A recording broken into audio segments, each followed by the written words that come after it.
Good morning, everybody. All right, here we are, and it is Monday. Why do I say it's Monday rather than just Monday? So I was in here last night getting ready for the show this morning, and I thought, okay, this is not so bad. It's definitely spring's on the way. I was wearing a t-shirt. I didn't even have a top on. I was like, this isn't so cold.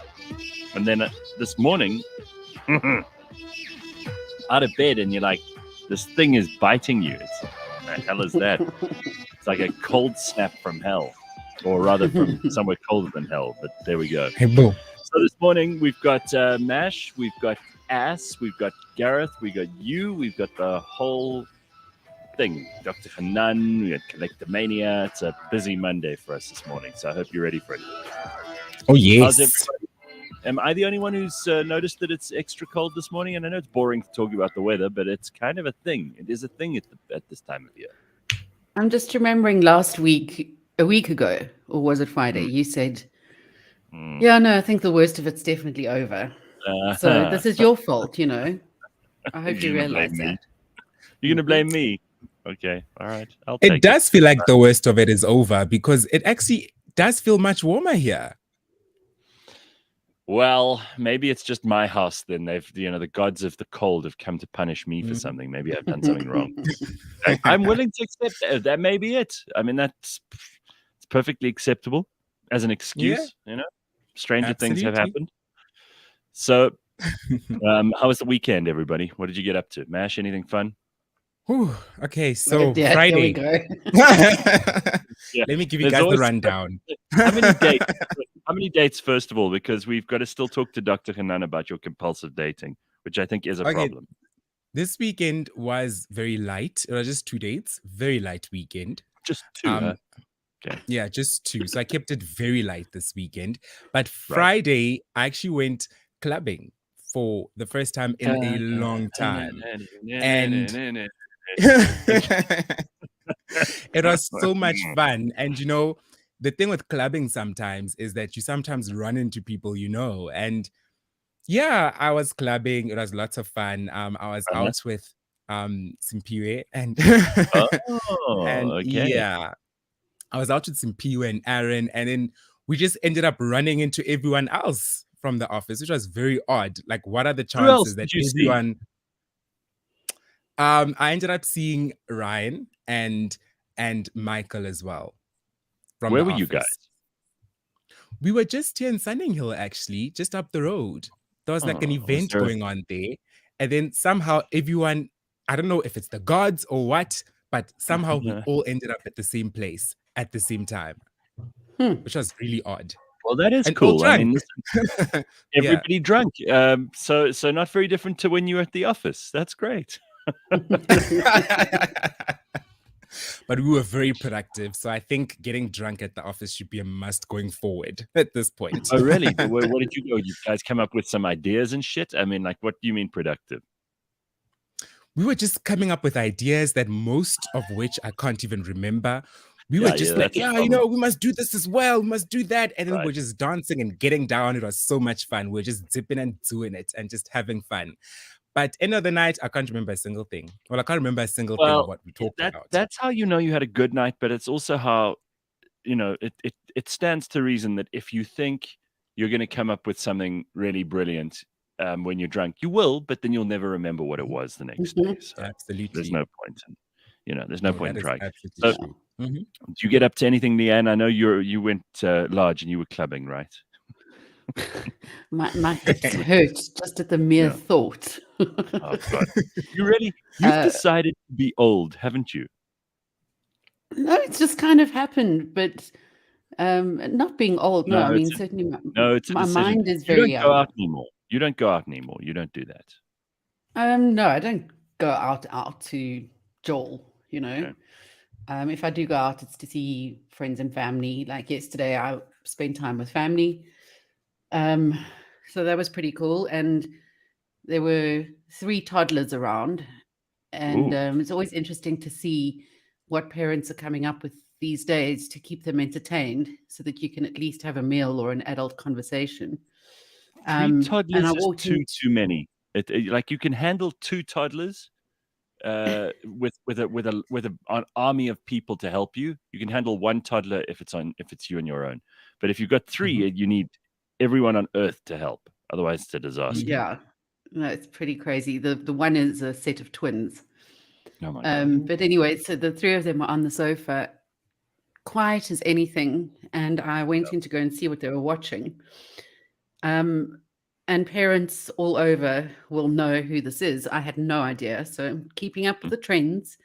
But his name is Blippi, Blippi, Blippi. Blippi? What's that? Yes, it's not an animation. It's a proper man. He's in his 30s. He's 34 years old. His real name is Stephen John. All right. And he's not on any of the television channels or networks. He's started off on all of the social media platforms. So it's basically YouTube that's keeping him going. He's built up this brand for himself. So basically it's mainly him, but for 2 hours at a time in this big warehouse of toys and slides and, those ball pits. And all he does is run around like crazy, playing with these toys and talking to camera and saying, look, I found a truck and this is what a truck does, and garbage collection day. And it's like, a little bit educational as well. But he's got like a bright orange bow tie, orange suspenders. What are they called? Yeah, like suspenders, Suspenders. Braces, yeah. And wears this like hat and just goes crazy on his floor. I don't know how he keeps his energy up, but the kids are absolutely mesmerized. It's unbelievable. I then do a little bit of research. Has now... I've never heard of this guy. It sounds... I mean, I always wonder about child entertainers. I'm always like a little bit suspicious of people who entertain children. I mean, he turns out to be a pretty normal guy. He's just had a baby himself. No, I got you, wife. But I'm thinking of like Jimmy Savile in the UK, and everybody thought he was such a great entertainer for children. Ends up he was like a monster pedophile, like the worst kind. Yeah. I'm not saying that's true for Blippi, but like you have to have either an incredible talent for dealing with kids that you would, and it sounds like this guy does, or you're just a creep. My mind went straight there, obviously. Yeah. I said, my question was, how much does he like children? But so no, he's like legit in my eyes now after watching him for a while. Turns out that he recently sold the Blippi brand, the whole idea, the show, the toys, because of course it's merch. He sold everything for go on, over $3 billion. Yes, sis. $3 billion, guys. I'd put stupid kids shows together. Right? I'd put sock puppets on my hands for 3 hours a day if that's what it took. I'll put on an orange wig if that's what it took. Sure. Wow. I mean, at one point he took his shoes off and he went one shoe off and another shoe off. That's how I get undressed. Yeah, there was a video. That's a bit creepy. Another shoe off. That's how you get undressed. Yeah, that's how I go about my daily things. I'm like, brush my teeth, wash my hair. If I was just slightly more animated and possibly had some help by way of chemical stimulants, I could do this. I think, if we just put you on coke, you could do this easily. It's your thing, right? So this guy's a huge success, and I'm wildly jealous. And it's a missed opportunity for a lot of people. Just amazing. So Mash, was that one of the ideas you came up with while you guys were drunk on Saturday, that you should be doing? I wish that was one of the ideas. I straight up wish that was one of the ideas. But I mean, geez. Apart from getting drunk, though, I was also around quite a number of kids. I was at a family friend's kid's birthday party yesterday. It was a 3-year-old's birthday party. The child was turning 3, so just kids galore. Kids galore. So obviously, I just went there to just hang out. Was this when you were hungover? No, I don't get hungover. Well, I don't know if I'm more jealous of you or Blippi. Yeah, hold on. If you've been out drinking the night before and then you get to a kid's thing, even if you don't think you're hungover and you don't get hungover, well, I mean, if there's screaming kids around, you watch how quickly that hangover comes. Oh, yeah. I was just, as soon as I got there, I was like, do you guys have wine? And they were like, those yes, two we don't have a mix bottle of wine. I was like, yeah, I bring often it think here. about parents. Like I've got friends who they're fun people. They don't, just because they've had kids doesn't mean they don't do anything, right? And they Yes. they'll party with me one night and the next day they've got like a kid's birthday or something. I always think, oh well, that has got to be the worst. Because for them, Ooh. can you imagine waking up and then your kid wakes you up for starters. Like, mommy, Yeah. daddy, I need to go outside. We need to do this. We want to do this. We want to do that. You think, oh my God, this is horrible. Can you imagine putting up with that every day? Can't be my life at all. No. So I just got absolutely sloshed at this kid's birthday party. And then immediately after, I was just like, let me go home. And yeah, it was a fun weekend. The children are like, what's wrong with that uncle over there? He's falling down. And surprisingly, Tipsy Me was actually having the most fun I've ever had in a while at this birthday party. I was playing cricket with these kids. I was on the trampoline. I was just doing backflips and somersaults and all kinds of things. The kids loved me. But sober me would have just been like, get your kids away from me, y'all. I ain't got no kids on my own. Well, I didn't have any of that fun over the weekend. I was totally chilled at home. I hardly did. Oh.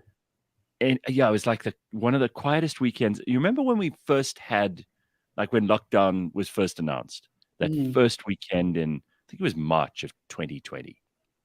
Yeah. And yes, I probably spent only the first, maybe the second weekend, I actually spent at home kind of doing nothing with nobody around. Because even though we weren't allowed after that, I just broke the rules every weekend after that. I could give a shit. But for those first 2 weekends, that was probably the most quiet I've been over a weekend for my entire adult life. And I felt like this weekend that I just had now was pretty much the closest to that. I spent the weekend sorting things out, tidying up files, doing like of course all this you did. admin.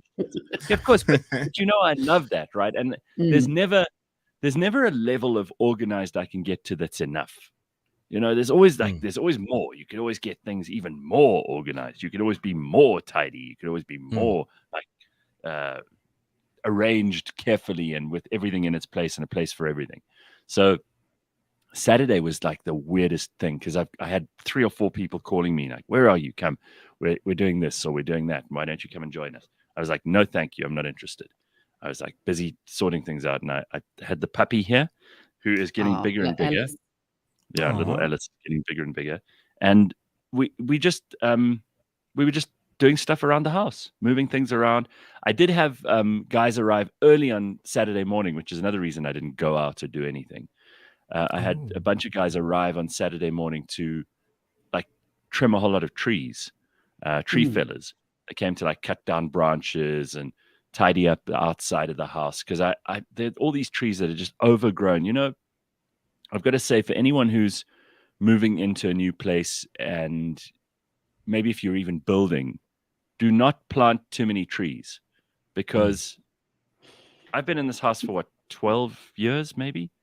And those trees are so big now that, you know, they lean over the neighbor's garden and now that they don't have leaves, you can see how big they are, just the actual shape of the tree. And if you don't keep these things tidy and organized, and you don't do something about them, they become a real menace. And they'll move roof tiles when there's wind and they'll do all kinds of things. So you have to look after them. And they brought chainsaws and ladders. And I watched these guys, the guy who did it, I saw a sign up on the side of the road the one day, tree felling with his number. So I called him. His name is Gift, and he's from Zim. And he's got like a team of 4 guys who work with him.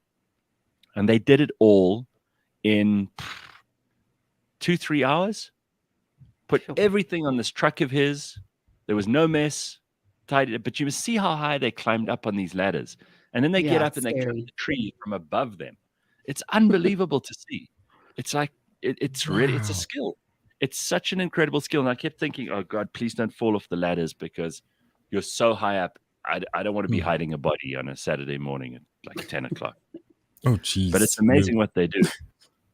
So yeah, it's incredible. It was a busy weekend from that point of view, but none of the usual like fun partying, being with Social friends. stuff. Yeah, none of that stuff happened. Oh, It was good. jeez. But I do not want to see another tree. I do not want to see a tree for at least the next month at this point, because I hate trees at this current moment because I also went hiking yesterday on Sunday and I got lost. So I spent 3 hours of my life just walking in circles, and it was just terrible. Where were you? Hang on a second. This happened to Sia. Remember when Sia said when he went? Yes. I think he went to the botanical gardens. Yeah, that's right. At what's the place called? Which ones? The ones above Auckland Park? The West Strand. No, in the West Strand. It's like out towards Krugersdorp, but somewhere there. He went to those botanical gardens and he got lost. And it took him like 3 hours of walking around in circles before he eventually found his way. And his phone I can't remember if he didn't know how to read the maps on his phone or if he just forgot to charge his phone properly because he couldn't use that either. So he was like an idiot, like you, Mash, walking around trying to find people. Or where did you get lost? I went to Lone Hill. There is some hiking spot in Lone Hill with like some huge hill, and then there's like rocks on the hill. Dude, and how could you get lost there? You could see all the way around if you climb up that hill. Problem is, so when you get to the hiking spot, it's first of all a park. So you're introduced to a little park there. Get to the park, and it's just dogs everywhere. So people are just walking their dogs, playing with their dogs. Awesome. So we start walking uphill, assuming, well, obviously, uphill. Uphill is the way of the hiking route. We end up at some church, and at this point, we've been walking for about 30 minutes. And we're kind of hungry. So we're like, oh, you guys are making hot dogs at this church. Can you have some hot dogs? They're like, okay, cool. So we have a little... So you get some church hot dogs. Wow. Yes, we got some hot dogs at the church. And then we're like, where's the hiking route? They're like, no, it's the opposite direction. And we're like, okay, cool. So let's go the opposite direction. We go the opposite direction. Next thing you know, we're crossing a main road and we're not even in the park anymore, but we just keep going. And we're actually following some family. There was a family ahead of us. And we're actually following this family because we're thinking, yeah, they have like 2 kids and they're all walking together.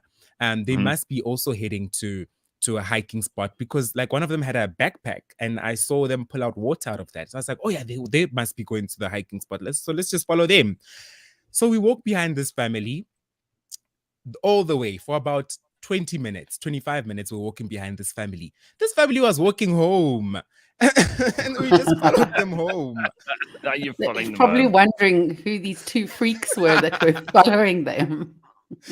We followed these people home. And then at this point, we're just like, you know what? We've been walking for about an hour now.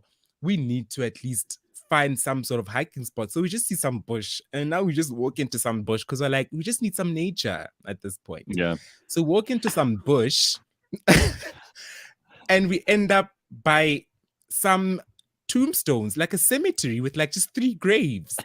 And at this point was when I was like, yeah, I think we should go home at this point because this is getting kind of freaky. This is getting a bit too freaky for me. So we just ended up going back. So I got a friend who she goes up that hill at Lone Hill all the time. And she said that those graves are actually so that the original farm that used to be there was there was this family and they actually got buried in that little cemetery. So that's them that you would have found. But I really don't understand. It's not like the biggest park ever, Mash. How the hell did you get so confused in such a small space? That's even worse than Sears. At least at the Botanical Gardens, it's big.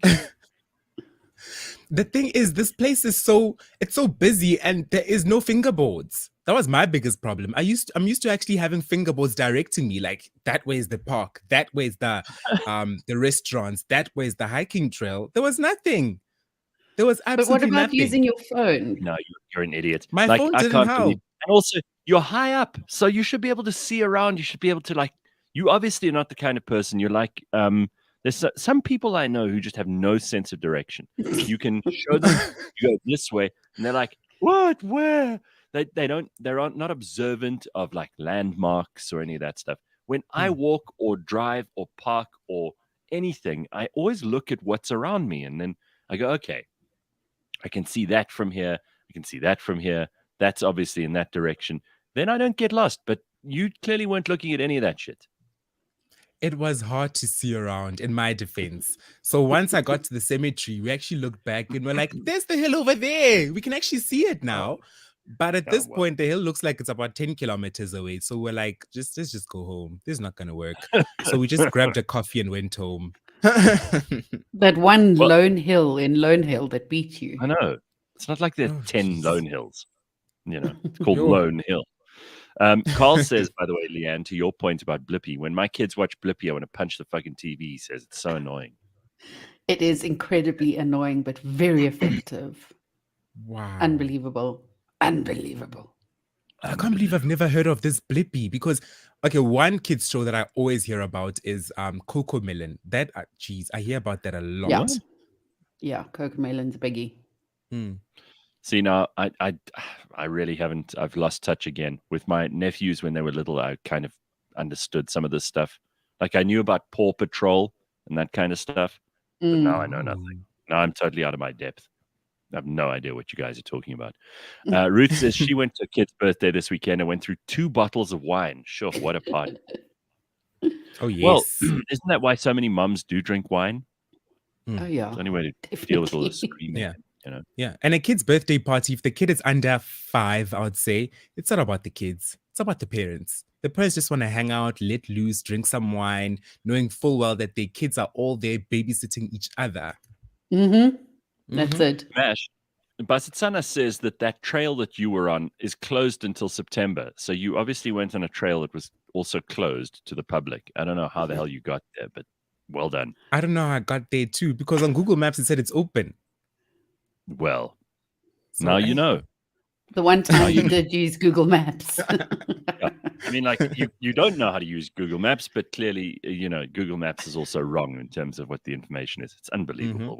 Like this is what you managed to squeeze in 2 dates. You had a big party night, you had a kids party, and you went hiking all in one weekend. And all I did was stay at home. I feel like such a loser. But man, what did you do, Leigh-Ann? It's time to hand over the busyness cup to the youth of today. The youth.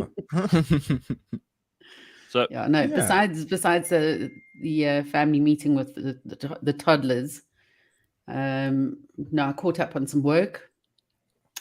I got called out for missing some deadlines. So now I'm keeping track of absolutely everything I do in order to redeem myself. Right. Oh no! Are you doing timesheets? Doing timesheets. And saying, okay, this was due on this date and delivered on this date, and then I've calculated if it was 6 days early, 6 hours early, to try and get a good track record going. So I was a good girl and did some work on Saturday.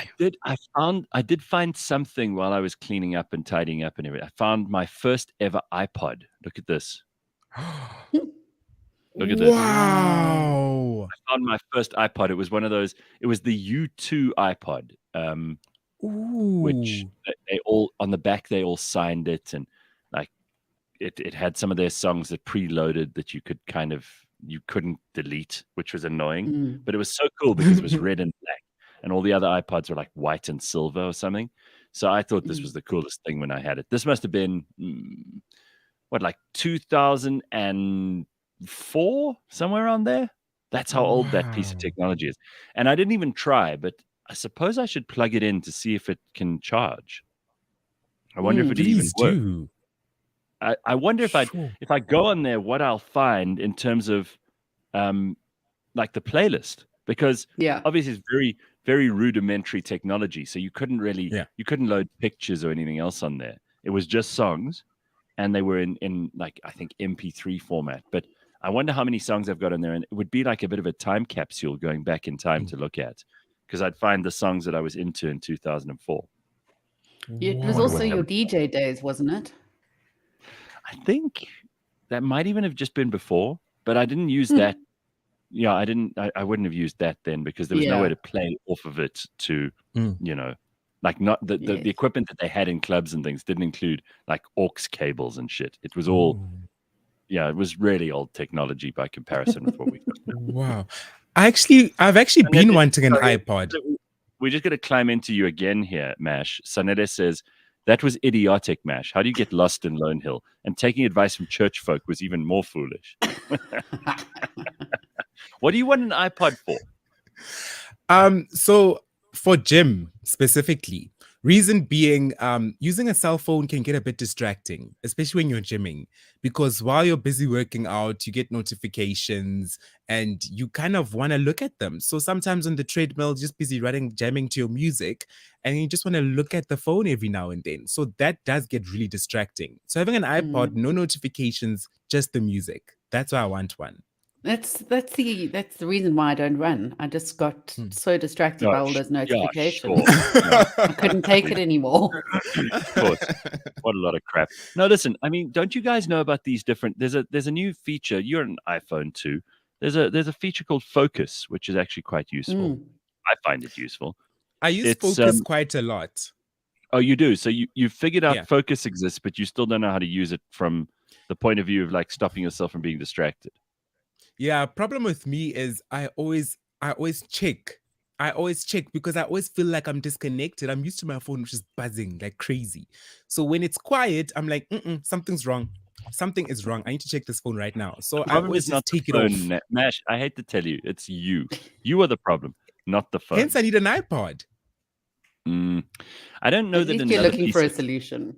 Yeah, another piece of technology, not the solution you're looking for. I think you're looking for a much simpler solution, which is how to get your brain to not focus on your phone being with you all the time.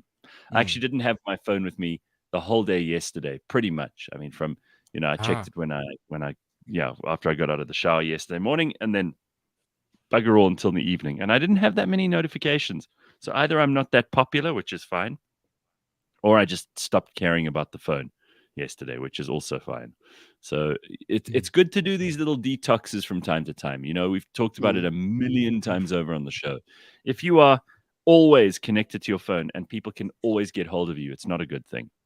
It's bad for your overall like sanity, but it's also it proves that you have a connection there that you actually can't get out. You can't get out of. It's probably not good for you in the long run. You need to be able to figure these things out. All right. So many things to talk about today, and we've got to get to all of those. Listen to what Audrey did. This is cool. She says, something I haven't done in years. I went to the movies. I saw Elvis, and straight after that, I watched Top Gun. Ooh. Apparently this Elvis movie is awesome. Was it like a documentary? No. It's like a story, the story of Elvis's life. Okay. They've never made a movie. You know how they made the Queen movie and everything else 2-3 years ago? Yeah. They made the movie about who else did they do recently in terms of movies? Elton John, and now they've done this one with Elvis, and apparently it's brilliant. And the guy who plays Elvis, I can't remember his name. Apparently he's terrific as well. So must check that out. That's something I would go and see at the theater. That would be cool. There's actually lots of nice movies out there at the moment. It's like movie season right now. No, there's a lot going on. All right, so people are saying good film choice for Audrey. Well, she saw 2 in a row. Now, I haven't done that for ages. Going to see I don't think I've ever done that. Wow. No, I mean, I think I maybe did it when I was a kid, and that's it. But that is awesome. Yeah. Sounds like a lot of fun. Top Gun Maverick, Leigh-Ann, the follow-up of the original. You knew that though. I think I've still got to go and see that. I feel bad that I haven't because I was so excited when it came out and I just kind of let it slide. All right, couple of headlines before we get to Dr. Hanan for the morning. Some things that you think we're just talking nonsense, but here it is. It is snowing over parts of South Africa. So I wasn't making this up and I wasn't being boring talking about the weather. This is actually in the news. So the Drakensberg resembled a winter wonderland over the weekend. Sunday morning, as snow fell in some parts. According to some reports, snow has fallen over the southern Drakensberg and areas like Kokstad. Snow report predicted earlier in the week that snowfall was expected in KZN, Eastern Cape, and Lesotho. Low-level snow at levels reachable by ordinary vehicles is a possibility in some areas. In the Eastern Cape, a little over 10 centimeters of snow is possible on the high mountain passes near Tiffendale and the Barkley Pass. Snowfalls are also possible at higher elevations in the southern Drakensberg. In the Western Cape, a light dusting of snow is possible on the Swartberg Range near Ladysmith, Oudtshoorn, and De Rust. So there we go. See? Wow. Now you know. Bit of snow over the weekend. I saw on WhatsApp statuses, one of my friends was actually snowboarding this weekend. And I thought he's actually overseas. I was like, what country is this? And then he showed a picture of himself by some board and it said Lesotho. I was like, wow. It's crazy. Well, I got into an argument and I got into a lot of trouble the other day for saying nobody cares about women's soccer, and they don't. I mean, for example, did you guys know that we'd won the AFCON Cup? Yes, I watched it. Yes, and you. Oh, it was amazing. You knew you watched it. All right, so I'm embarrassed because then you both have proven me wrong. But, and it was such a proud moment. It was such a proud moment because I mean, so this past weekend, Banyana Banyana actually broke their long-standing curse because it was actually their 6th attempt to win the 2022 Women's Cup of Nations. And after edging the host nation Morocco 2-1 on the Prince Mauli, what's it called, Abdullah Stadium on Saturday, 3 goals were scored, and in the second half with Hilda Makhawa. You were reading this. You didn't watch. You didn't watch. I did watch. I just don't remember their names. You're reading this. I just don't remember their names. It sounds like you're doing a sports report on the news. You're reading this straight off the internet. You didn't watch any of it. You don't know one Banyana Banyana player's name, do you? No, you don't. I don't remember. Leigh-Ann, what's the coach's name, Leigh-Ann? Here she is. I'll show you a picture to make it easier for you. There's the coach. What's her name? I don't know, but she looks, I don't want to get on the wrong side of her. Hey? I'll do anything she says. You guys are so full of shit. It's like, I think it was Lebang when I brought this up last Tuesday, and she's like, no, they're fantastic. And I watched them. And I'm like, yeah, really, name one player. She couldn't. No, I didn't watch. I just knew that it was going on. I said, who did they play last night, Lebang? She's like, all of you are saying that because you know that you got to be politically correct and you've got to say you watch women's soccer, but actually none of you are. You didn't watch the game. Mash, you didn't watch it. Don't talk shit. Leigh-Ann, you didn't watch it. No, I never said I watched it. I just knew it was going on because I saw Ramaphosa's message to them of good luck. Oh, you saw his that's even more boring than watching women's soccer, is listening to the president's message. I didn't mention it. I mean, you guys are just going to stop it. Everybody I ask, like, oh, did you watch the Banyana game? They're like, yeah, because there's so much pressure. Everybody's like, yes, of course I watched it. And then when you ask them one question about it, they're like, no. So this is Desiree Ellis. She's the coach. She's very excited. And rightly so. I mean, they've been working hard at this for a long time, and nobody cares, which makes it even harder. Coach Desiree Ellis said they were overjoyed that they put smiles on people's faces. Whose? Like the family who were there to watch, because no one else was there to watch. The stadium was empty Saturday night. Hilda Magaya's brace was enough to secure Banyana their first title after being runner-up 5 times in the past as they beat Morocco 2-1. But then you already heard that from Mash when he was reading off the website. They're going to get a 400,000 Rand reward per person for having reached the AFCON and the end of the rainbow, and thanked everyone who stood by. Well, that's all right. That's a good payday. If you know what? They should be happy with that. Frankly, it doesn't matter if people like me don't watch.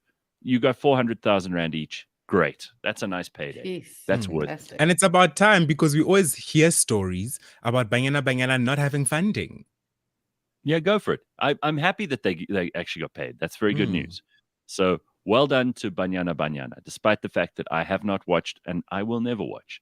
And I'm not going to lie about it like Mash and Leigh-Ann do. Because that's just not what I do. Totally didn't lie. They lied. I totally they did. both lied. It's fine. Then there's a Pretoria guy who won the 99 million Rand Powerball jackpot. I saw this. He tweeted it. Yep. A winner on Why Tuesday did he night, tweet it? That's bad. has stepped forward to collect his winnings. He spent 150 Rand on the winning ticket and opted for a manual selection method. According to a statement released by the National Lottery operator, the winner used the FNB app to play the game. So that's great news. He says he has no plans to change his lifestyle. Everything will still be normal. Perhaps I may just buy a car and a house. Nice. Wow. This guy's sharp. This is a He sharp must have played a lot. He must have actually played a lot as well, because I do play Powerball on the FNB app too, every now and then. And it's like 5 Rand per draw. So how many times did he play to spend 150 Rand? Jeez. Listen, no wonder he won. If you think about it, 150 Rand, if he played that every week, is the odds are, tiny, but this is a good payback, 99 million Rand. I think that's so very good. Good payback. Sure. Good for him. How awesome. All right. So well done to this dude. He's obviously trying to remain anonymous. You say he tweeted, but did he tweet his identity so everybody knows who he is? He just tweeted that I just won 99. Wow. Actually, he said I just won 99 million Rand. Okay. Just the wrong way to go about it, hey? They don't give his name in the article, but you know what? If you say he gave tweeted, himself away. Yeah, so I I'll be DMing him. That's not clear. I was watching I think it was a guy in the UK who actually specializes in consulting with lotto winners once they've won and giving them the guidance. And, you need to have a bit of a chat about try and be sensible. And he said the first thing you do is you go to a lawyer and you decide how much you're going to say you won to friends and family. And that amount must be what you are willing to spend on friends and family. Because people will expect you to help them if they're in a difficult situation. So, about exactly what to do with that money, you decide all of that before you tell anyone. It sounds better than just tweeting that I won 99 million. Sure. So, in other words, I mean, that's a very good point because, some people say, oh, well, I won't give any of this away. Here's the problem. Is when someone else is in trouble, they're going to ask you for money. And then you can't say you don't have it because they know how much you've won. Yeah. And they'll get mad at you if you say anything apart from yes. And I don't even know if you should tell people you won 1 million Rand. I mean, it doesn't sound like a lot compared to 99 million Rand. But if people know you've won 1 million, then they'll still think they can borrow off of you. Yeah. If you want 99 million, people want 1 million each. Exactly. Don't tell anyone anything. Gareth, don't be embarrassed, says Sanele. You were right. No one cares about women's football. I don't care about anything related to the useless Safa. Unlike Mash and Ass, I know that the coach used to be the captain. Okay, well, there you go. You've taught us all something, Sanele. Well done. All right, very good. He not only won 99 million, but he has discovered that he also has 99 million new long-lost family members. That's exactly right. And I'm one of them at this point. Yeah, right. Exactly. Pumlani says you tell them you won 100 Rand. Yeah, that's true. I don't understand why anyone says anything about this stuff. It's got to be the most awesome secret to keep because it's a great secret. It's not there's some secrets people want you to keep, like, oh, I cheated on this husband of mine or whatever. Those are not nice secrets to keep. No one wants to keep those. But if you can keep the lotto secret, that's worth doing. I like that a lot. All right. So it's time to check in with Dr. Hanan. It's going to be okay. We do this on a Monday morning. He's a renowned psychologist. He's also the head of the Anxiety and Trauma Clinic in Joburg. He's live-in shrink. And Nicola got in touch with us this week, and she's going to join us today on the line to talk to Dr. Hanan. Hey, Doc, how are you? Hey, how you doing, guys? I'm well. How are you doing? Good. Busy week ahead? Always crazy, and it seems to be quite cold. It's going to be quite cold this week. Now, busy and cold. You're doing in-person sessions, so you're seeing all of your clients in person again? Yes, for sure. So ever since the lifting of all the restrictions, everybody feels comfortable. It's funny, people now are into shaking hands. It's no longer taboo to shaking hands and hugs. It seems like we've gone back to normal, the new normal. That is good because that's what people like, a bit of real interaction. For sure. I haven't shaken hands with people in 2 years, so now people are kind of returning back to that, which is actually very, very nice to see. I know, I love it. All right, so Doc, I'm going to put Nicola on. She is keeping her camera off, but she's got a story to tell you, and she needs some advice. This is a pretty wild story. So, Nicola, welcome. It's nice to have you on the show. How are you doing? Hello, nice to meet you all. I'm doing okay this morning. Good. Okay, so Nicola, I'm going to let you talk to Doc, and you explain your story to him.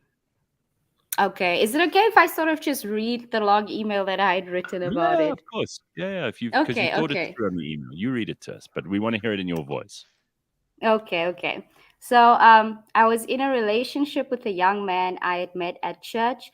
We dated for 3 months, and during that time, he had convinced me that we were pursuing marriage. We got along very well, and within the first 3 weeks of knowing each other, we got into a romantic relationship. He played the role of a Christian man so well, and I believe that his intentions were pure. I ended up getting sexually involved with him. It later came to light that he was sleeping with 3 other girls that I know of, and he gave all 4 of us an STI. He also forced one of the girls to abort his child and then lied to us about the exact same things. He even lied about the most insignificant things and told elaborate stories about his life. And then during the course of the relationship, he always made me feel inferior. He would insult my intelligence and make snide comments about the things that I love or find interesting. He once made up a lie about an older woman in the church that I'm close with and said that she had told him that he should go find himself a more biblically inclined woman. He then proceeded to watch me cry about something he made up. It was confusing because there were times when he was really affectionate and loving, and then the other times it's like the complete opposite. When I confronted him about what I had found out, which at the time was only of one girl, all he said was, "It is what it is. What do you want me to say? Do you want me to cry and get down on my knees? Is it going to make you feel better if I do?" And I was obviously really shocked because I don't know how it do normal people don't really behave like this. And then he had no shame, no remorse, nothing. Like there was just absolutely no guilt. And then he left me and he went back to the other girl who I, by the way, tried to help because she got in contact with me because one of my friends had contacted her over social media and told her if she knew about me. And according to her, he lied to her and said that I'm his best friend or something like that. And so, I'm still dealing with the trauma of what happened.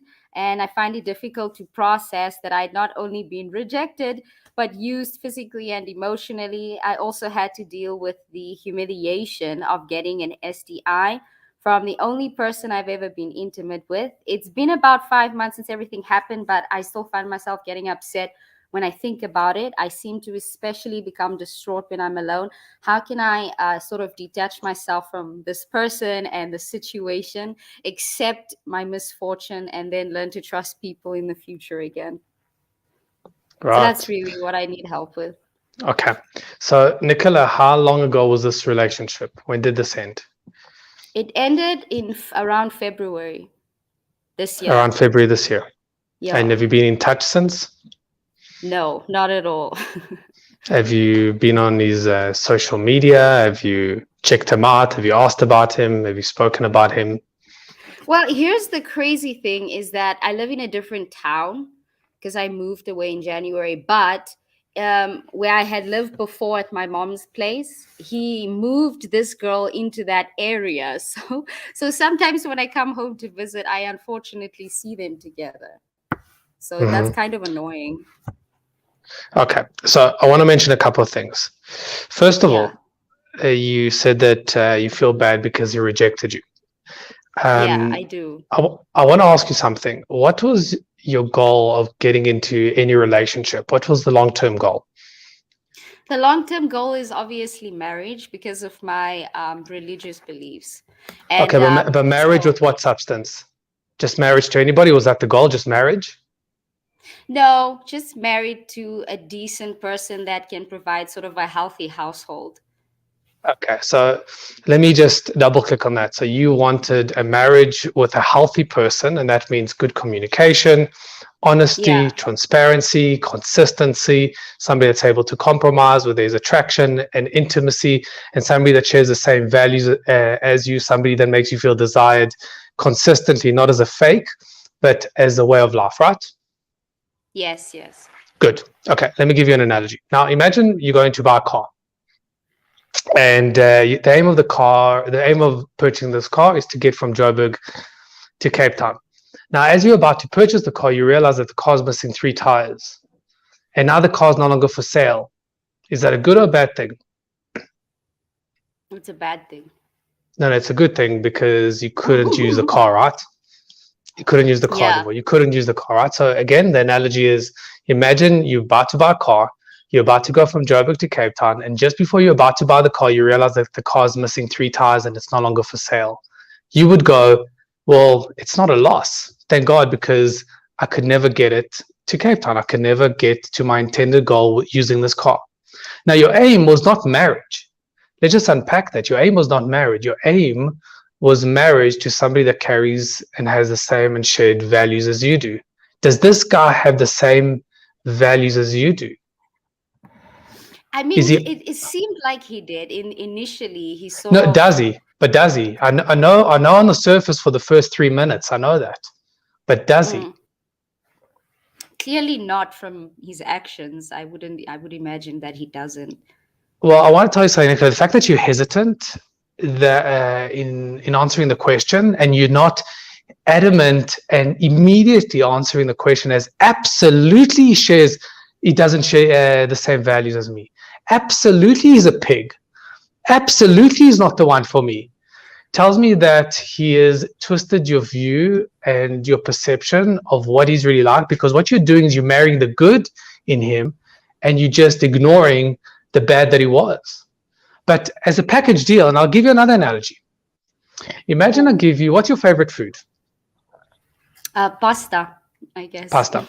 What's the worst thing that you would never eat in a million years? What's the worst thing that you would never eat in a billion years? Can it be like, I don't know, like a anything? Snake, I guess. Okay, snake. Let's go with that. Okay. Oh, fine. Okay, so let's take the most beautiful pasta, your favorite pasta, and I mix it in with some chopped up snake, just a little bit of it, and I mix it in there. Would you eat it? I don't think so. If I could identify the snake in No, you could identify the snake. The snake is there. Would you eat it? No. Right, but why? It's got beautiful pasta. Because as a combination, it doesn't work. As a combo, it doesn't work. It doesn't work. Would ruin it. Now, I want to tell you something. This guy that you're talking about, he's got some pasta in him. There's some good parts there. But there's snake too, in the literal sense as well. There's some snake too. And as a combo, it doesn't work. You can't separate the two. And what I advise you to do is stop marrying and stop focusing on only the good that was there, but start focusing on the package deal as a whole. And as a whole, could this be the man that carried you into marriage, but into the true definition of marriage? I don't think so. I really don't. Well, let me put it this way. No, absolutely not. No, I don't think so. Commit to the position that it was never going to happen. I mean, this is just an email that you've written, but I can imagine how traumatic the experiences were to find out that he was cheating on you with 3 other girls. I mean, do you think this is the guy that could carry you into marriage?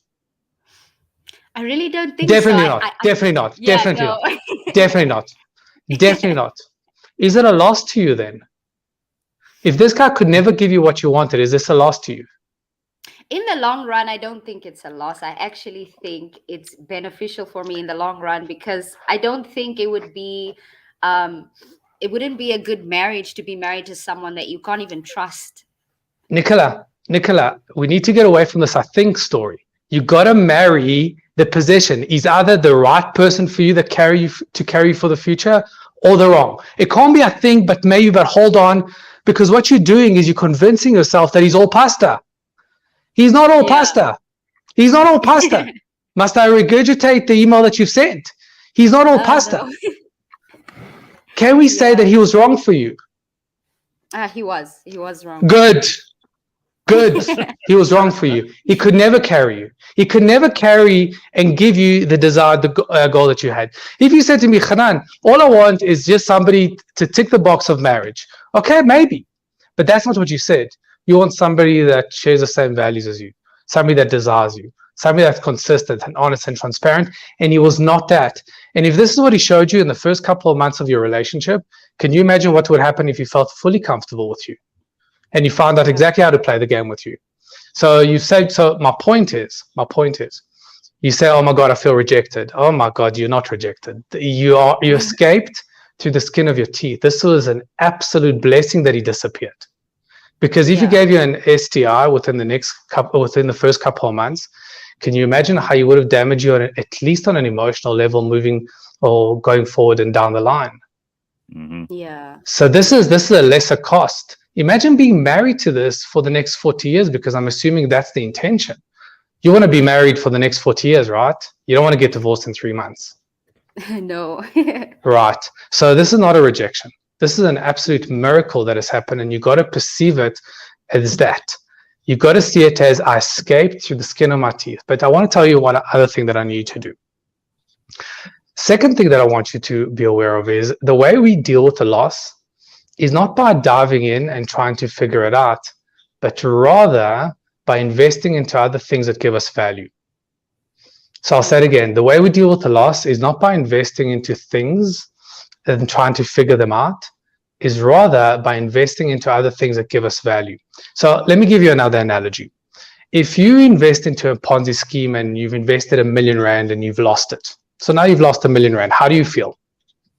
You feel devastated. You feel devastated. Good. Yeah. Now imagine, so you've lost R1 million. So you could either go back into the same Ponzi scheme and lose another million, or listen to this analogy. Imagine you start investing into new, much more lucrative businesses that give you a return investment. So now you invest into other businesses and you got R1 profit, R10 profit, R100 profit, 1,000, 10,000, 100,000, a million, 10 million, a billion. Now you've got R1 billion in your bank account by investing into other businesses. When you have R1 billion into your bank account or in your bank account, how do you feel about the R1 million loss? You don't really see it as a loss anymore because you've gotten so much more back. Perfect. Here's your R1 million loss. And yes, you've lost because you've invested time, energy, obviously the physical loss, there's no question about it. But the way you're going to feel differently about it is not by going back and investing more coins, energy, time, effort into him and what the relationship represented. Start focusing your coins, your energy, your time, your effort into other things that create value for you. So family, friends, new relationship whenever you're ready, diet, exercise, sleep, go back to the church or go to another church. But start investing your coins and start building up your bank account to the point that you have R1 billion. The moment you have R1 billion, what will happen naturally and magically is that the relationship with them will become less and less and less meaningful. Okay. That's awesome. That's good advice. Yeah. I mean, you know what? I haven't heard Dr. Hanan get so like adamant with anyone for a long, long time. And I like this.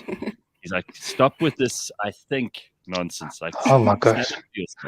Right. I think it's because you want to believe that the person isn't as horrible as they seem. Maybe they're sick. Maybe something's wrong with them psychologically. But yeah, no, I think I cannot, allow that kind of behavior. It's just awful. It's really it's nonsense. It's unacceptable. You must stop with that think. I mean, I'd also love to believe in fairy tales, but as an adult, we got to realize that fairy tales are just fairy tales, and we got to just get married to reality. Yeah. Period. Sure. He's a pig. He's a pig, and marry that. Thank God. Yeah. Thank God he didn't write that one for sure. Yeah. All right, Nicola. Really, stop with that think. Thank you very much. I love this. This is terrific. And thank you for bringing your story to us. I hope that Dr. Hanan has helped you with this. And certainly it's going to make a difference for other people who are listening, who are in the same position. Yeah. Have an awesome week. Thank you so much. You as well. Okay. Thank you. Bye, Nicola. Sure, Doc. Didn't take any prisoners today, huh? No, when people say think, it means they're on the fence. Nothing good happens on the fence. And I want to suggest to Nicola and anybody else that's going through this, rewatch this podcast, because there's a lot of valuable information there. Mm. My greatest fear, and unfortunately I see this with Nicola, people like Nicola in my practice, they hear it, but it goes in the one ear and out the other, and they're like, yeah, but he's really all pasta. So they keep on marrying the good and ignoring the bad. But keep on watching this and practice what I've said. It's going to help you. I love it. All right, Doc, have an excellent week. We will see you next Monday. Same to you. Stay warm, guys. Nice to see you. Cheers, Dr. Hanan Bushkin. And it's going to be okay. Well, what propels human advancement and how can you get a competitive advantage? On this week's episode of Leadership Books Unpacked, Manda Tsufularo and Robbie Carlos have discussed approaches. What is that? Is that yours, Leigh-Ann? Not me this time. That was me. That was you, man. On this week's episode of Leadership Books Unpacked, Manda Tsufularo and Robbie Carlos have discussed approaches to getting an advantage in the digital world order. The conversation is anchored by Rethinking Competitive Advantage, New Rules for the Digital Age. It's a book by Ram Charan. You can listen to Leadership Books Unpacked wherever you get your podcasts. It's proudly sponsored by Hollard Life Solutions and by Superlead. Make sure you don't miss it. Coming up in a short while, Collectomania, among other things. Stick around. There's a whole lot of good stuff on the way. CliffCentral.com, Monday morning. This week on the Auto Trader podcast. So we have a product on Auto Trader called Vehicle Check. Well, that's not it's not a physical inspection, right? It's a history check. It's a history check. So this is, and I think it's important to note that is something completely different. However, how does that work? So that looks at the vehicle's VIN data, and then whatever data is captured on about the car, yes, we try and gather. Catch us every Monday at 9 a.m. on YouTube and on autotrader.co.za.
It's the decade that just won't go away, mainly because we won't let it.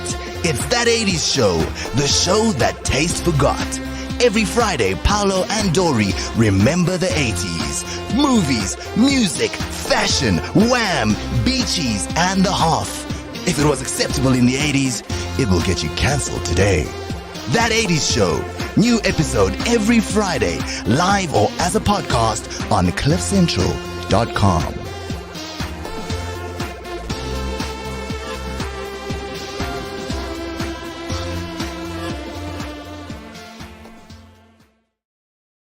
CliffCentral.com, Monday morning, and lots of good stuff going on. Dr. Hanan putting out some hard truths. We've had some discussions around Mash's crazy weekend and your serial dating. I thought it was going to be about you, actually, when this girl started talking about how many people she's with. I was like, oh, God, Mash is going to get all that self-conscious. Thankfully not. And we want to hear from you this morning, so give us a shout. Tell us what you're up to.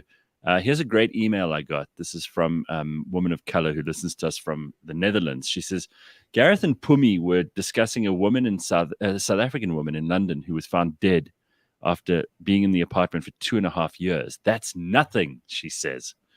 She says there were incidents in the Netherlands, in Rotterdam, where they found 2 women after they'd been dead for 8 and 10 years. Both of them were estranged from their families. Both were retired and didn't interact with their neighbors. The daughter of one of them had not spoken to her mom in 6 to 7 years before she died. It is possible for this to happen. Just think about it, she says. Because so Pumi and I were talking about, how is it possible that someone, the bills pile up and how do they not realize that someone's dead for 2 years? Well, according to this email, that's nothing. I mean, 8 to 10 years is possible.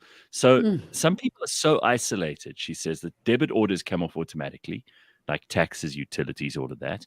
Pensions are automatically paid into their bank accounts. How many people do you know who have daily or even monthly contact with their neighbors? It's worse when you live in an apartment in a big city as an immigrant. It's different in villages, obviously. But these are good points. So do you often wonder how long it would take if you fell down? And I mean, Mash, you've got a roommate, right? You got a flatmate, so you live with somebody. Leigh-Ann, you live on your own. I do, but I live on a property where there's another house. Okay, so they would eventually come looking if you weren't around for 4 days. Yeah, or my family, absolutely. Yeah, someone would ask. Well, you guys every Monday. Yeah, well, I mean, that's reason why I'm here. I jokingly said, why do you think I do the show? Yes, I'm dead. Someone will go, oh my God, he's not there this morning. We better check he's all right. But it is possible, I suppose, for someone to only figure this stuff out months, years down the line. And the funny thing about Europe too is that people don't really talk to each other. I mean, you can see it on the train, the underground or public transport of any kind. You see, people don't really speak to each other. Mostly they've got their phones out in front of them. They've got their earphones in. They're not really listening. They're not paying attention to other people. Other people are kind of like their decoration around them. They're not involved or engaged with other people. Yeah. And I wonder. It can happen so easily. I mean, just on a personal note, I don't know if you guys remember, but when lockdown first started, no one had heard from my uncle in a few days. And after we broke into the flat, I found him on the sofa and he'd passed away. Yeah. And he'd been there for 3 days already. So it can happen so easily. And another time in a place I used to live, from my study, I had a direct view into this elderly person's property. And I would see him sometimes watering the garden, etc. And I hadn't seen him for a while. And before I knew it, there was the coroner was there and they were removing his body from the property. And interestingly, and perhaps a little different to what we're talking about, but within a few days, his relatives were there with suitcases, piling things into suitcases and taking them off the property. So that was a wake-up call. But interestingly as well, just recently there was a person who was figured out after he, in the UK, was still charging this woman rent, but she'd been dead for 2 years inside the apartment. And the same thing, the rent was being paid out of kindness by someone from a medical background who had agreed to pay this woman's rent. This person was still paying the rent, but not, finding out how the woman was. In the meantime, just before she passed away, she applied for assistance from the government. And so her rent was then covered by that for a while as well. And this man knew that she'd obviously died because there were complaints about the smell from the neighbors. There were quite a few police visits, but they just said, no, nobody answered and didn't take it further. So, the social services have actually apologized and said we should have tried harder. But he's just been found out now, just recently. My God. Sure. I mean, you That don't think is- about these things until they happen in your life. You don't think about, who would find you if you fell down, or if you like cut yourself and bled out or whatever. I mean, you could be making supper, and you could pass out from, I don't know, something. You could even have like a rush of blood to the head and fall down. This has happened to people. You don't have to be unhealthy or old for this to happen. And if you live on your own, you wonder sometimes, like, I wonder how long it would take people to figure out that I'm not okay. Don't you remember the story of that guy who died? Oh my God. Who died in his office chair at his desk. And he was there for 3 days, people walking past going, morning. Hey, Bo. I promise you. I promise. Because nobody in the office pays attention, and especially in these big corporations where everybody's just a number. Nobody even knows each other's names. They just walk past the desk every morning. They're like, hey. Guy doesn't respond. You're like, what a rude asshole. How much value does your job really carry in that case? My word. Wow. Well, and I mean, yeah, it just goes back to how nowadays people don't even really check on each other that much. With social media, we're so used to just, because I have lots of friends who I don't talk to, and the only way we keep track of each other is with what we post on social media. And some of them do post perhaps every 2 months, every 3 months. And I'll be like, oh, okay, he bought a new car, or he did this. And I just keep it moving. And it did happen to a friend of mine quite a while ago. So an ex of hers, she found out an ex-boyfriend of hers actually passed away. And she found this out because she was actually on his Netflix account still. And the account just stopped working. And she was like losing his mind, and she was swearing, she was mad. She's like, how dare he not pay the Netflix? Yes, we're not together anymore, but he agreed that he'd keep me on his Netflix. And the account wasn't being paid for about 2 months. And she was just furious, only to find out that he passed away. Jeez, that's hectic. Wow. Mm-hmm. I hope she felt bad after that. Like, paying the Netflix. So, Russ says, have you guys watched a movie called The Lobster? It's about the dangers of living alone. Ooh. No. Jared says, it's quite odd that it would take as long as that. There is a council tax in most cities that you have to pay even if you own the property. We know a hermit that was kicked out of his home for not paying. Wow. Okay. Tracy says, I'll never forget the interview of the Blood Sisters. Yes, those forensic sisters. Remember? They're not even sisters, but they work together. They were telling the story of the body that had been decomposing for a while. It looked like mince, and his own cat was eating him. Ugh. That's so gross. Sure. Accidents can happen. Air fryers blowing up. We said air fryers, so that means I have to remind you to like and subscribe. That's the rule. So everybody, thanks to Steve for bringing up that word. Like and subscribe. I have to do it this morning. Sorry. There's so many stupid things that could go wrong. Tripping on a stair and hitting your head on the corner of a table. It's just your electric blanket bursting into flames. I don't know. A stroke. Well, John says, my family would know that I had died. They would be ready to cash in on my funeral policies. A nice family you've got. Sure. Oh, dear. I also have a friend. My friends are very interesting. So I have a friend whose family in Clarksdorp actually asked for a copy of his ID and added him into their funeral policies. And I remember him coming to me and saying, so my family in Clarksdorp wants me to pay them a visit. And they said I must come with a suitcase, but no clothes, because they'll buy me clothes when I get there.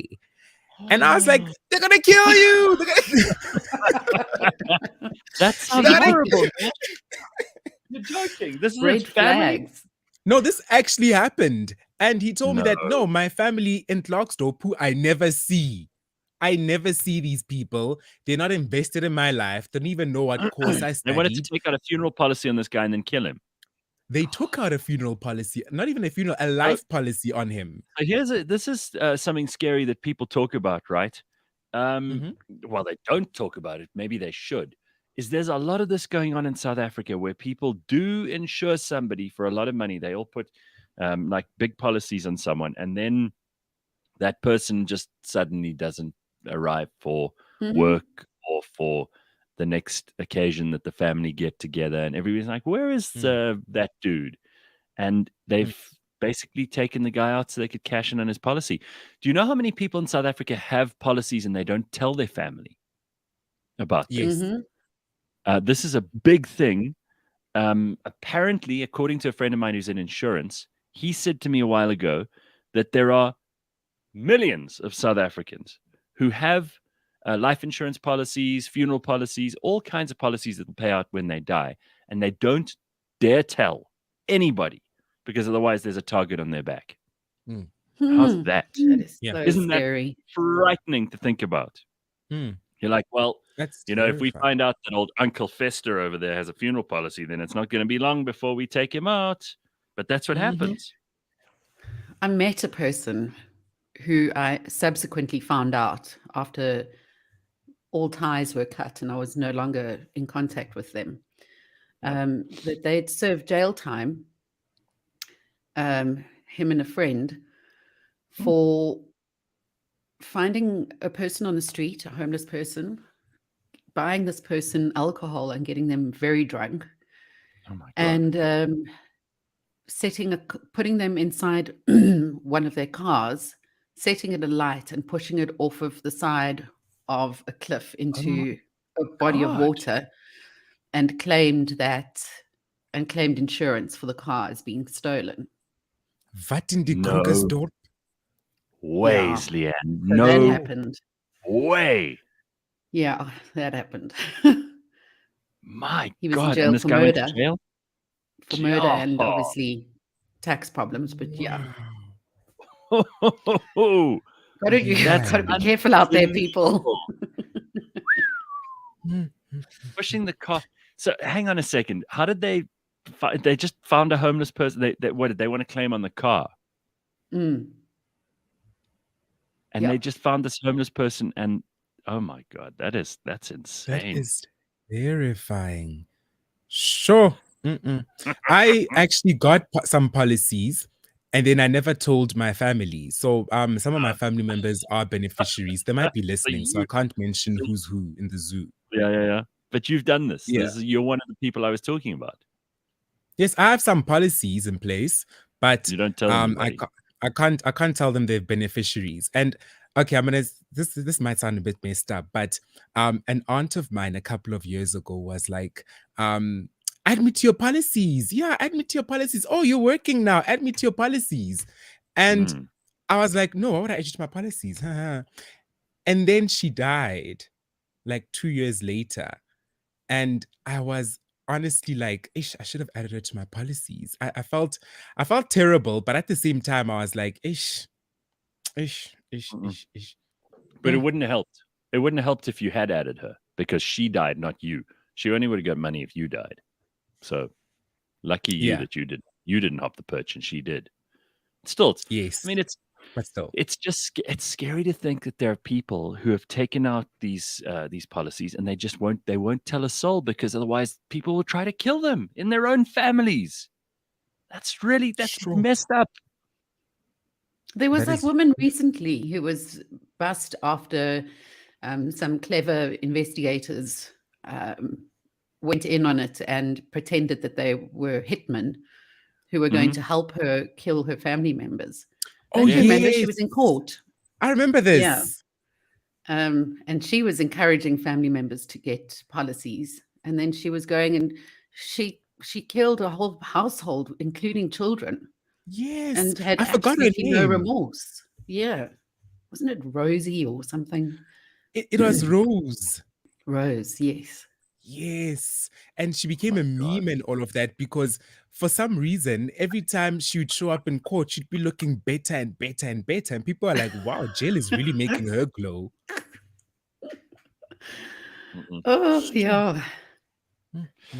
I mean, the other funny thing is, like, we were talking to Joe Semino just the other day. He was telling us about like where you can save money. And he's like, well, don't have all these policies. He said, you don't need all these policies, because when you're dead, what benefit is it going to do for you? You're paying all this money, and then it's going into something it's only going to realize any value once you're dead. And unless you have kids who are like really young, or you have a dependent, you have a wife who doesn't have a job or anything else, or she doesn't have means of her own, He said, why are you wasting this money? What are you trying to make other people rich for? You don't want people to be happy when you're dead.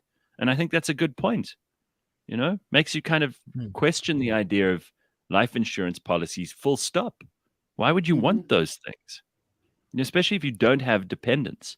If you are single and you live on your own, why bother with all that stuff? You know, it's a waste of money. And I just thought suddenly in light of all of this stuff, and the fact that there are so many people who are trying to hide the fact that they have policies, it's an amazing thing to consider.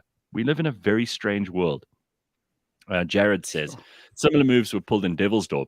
Zach Valentine faked his death to get a policy paid out to that Cecilia lady. Yes. Rosemary and Glovu is the woman who you think you guys Yes, Rosemary. Sounds like such a happy lady. She sounds lovely. Oh, Rosemary. Hey, trimming the roses. Gareth, I'm all set up here with fast Wi-Fi and headphones and microphone on. If you guys want to dial me in. Okay, so Christopher actually sent me an email about he's doing like 86 days in the Kruger Park. And I said to him, we'll see if we can get to him at some point and talk to him. He's raising money for a couple of really good causes, but we'll see if we have time for that at some point. Very cool. That chick is Bonita from Pletz. Still waiting for her to tell me what happened 15 years later. Who? I don't know what that's all. So this Lighthouse Barber, if you look a few stories back, messages, they left their car at a friend's place, I think, in Hart Bay, and the car was found burnt out in a field. Ooh, so it could be the same people that you know, Leigh-Ann. Who knows?